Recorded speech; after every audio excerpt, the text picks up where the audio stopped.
IPL season അവസാന ഘട്ടത്തിലേക്ക് കടക്കുകയാണ്. പ്ലേ ഓഫ് സാധ്യതകൾ തെളിഞ്ഞു വരികയാണ്. നിലവിലെ സാഹചര്യത്തിൽ മുംബൈ ഇന്ത്യൻസിന്റെ യാത്ര അവസാനിച്ചതായി ഉറപ്പായിട്ടുണ്ട്. എന്നാൽ ബാക്കിയുള്ള ടീമുകളിൽ ആർക്ക് വേണമെങ്കിലും പ്ലേ ഓഫിലേക്ക് എത്താനാകുമെന്നതാണ് ഇപ്പോഴത്തെ അവസ്ഥ. IPL താരങ്ങളുടെ സാന്നിധ്യം മാത്രമല്ല, അസാന്നിധ്യവും ടീമുകളുടെ വിധി മാറ്റി എഴുതാറുണ്ട്.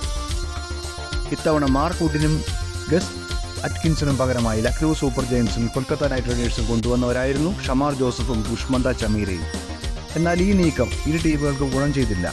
എന്നാൽ ലേലത്തിൽ ആരും എടുക്കാതെ പോയ 2 പേർ ഇടയ്ക്ക് വെച്ച് കയറി വരികയും തങ്ങളുടെ ടീമുകൾക്ക് വലിയ നേട്ടമുണ്ടാക്കി കൊടുക്കുകയും ചെയ്തിട്ടുണ്ട്.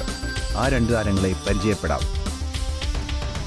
ഒന്നാമത്തെ ആൾ ജെയ്ക് ഫ്രേസർ മക്ഗുക്ക്. ഓരോ IPL സീസണുകളും പുതിയ താരങ്ങളുടെയും വേദിയായി മാറാറുണ്ട്. അങ്ങനെ ഈ സീസണിലെ താരോദയമാണ് ഓസീസ് താരം മക്ഗുക്ക്. പരിക്കുപറ്റിയ മിച്ചൽ മാർഷിന്റെ അഭാവം ഡൽഹിക്ക് തലവേദനയായിരുന്നു. പിന്നാലെ ഹാരി ബ്രൂക്കിന്റെ സേവനവും നഷ്ടമായി. ഇതിനിടെയാണ് ലുങ്കി എങ്കിഡിക്ക് പരിക്കേൽക്കുന്നത്. അങ്ങനെയാണ് ഫ്രേസറെ ഡൽഹിയെ തങ്ങളുടെ ടീമിലെത്തിക്കുന്നത്. Ricky പോണ്ടിങ്ങിന്റെ കണ്ടെത്തലാണ് Fraser. യുവതാരം വന്നതോടെ ഡൽഹിയുടെ തലവര ആക്രമിച്ചു കളിക്കുന്ന ഫ്രേസർ ഡൽഹിയുടെ ബാറ്റിംഗിന്റെ കുന്തമുനിയായി മാറി. തുടരെ അർദ്ധസെഞ്ചുറികൾ നേടി വരവറിയിക്കാനും ഫ്രേസറിന് സാധിച്ചു. രണ്ടാമത്തെ ആൾ ഫിൽ സാൾട്ടാണ്. ചമീരയെ കൊണ്ടുവരാനുള്ള തീരുമാനം കൊൽക്കത്ത നൈറ്റ് റൈഡേഴ്സിന് യാതൊരു ഗുണവും ചെയ്തിട്ടില്ല.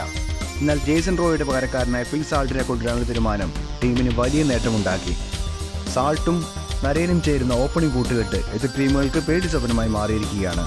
അതിവേഗം തന്നെ റൺവേട്ടക്കാരുടെ പട്ടികയിലും ഇടം നേടാൻ സാൾട്ടിന് സാധിച്ചു.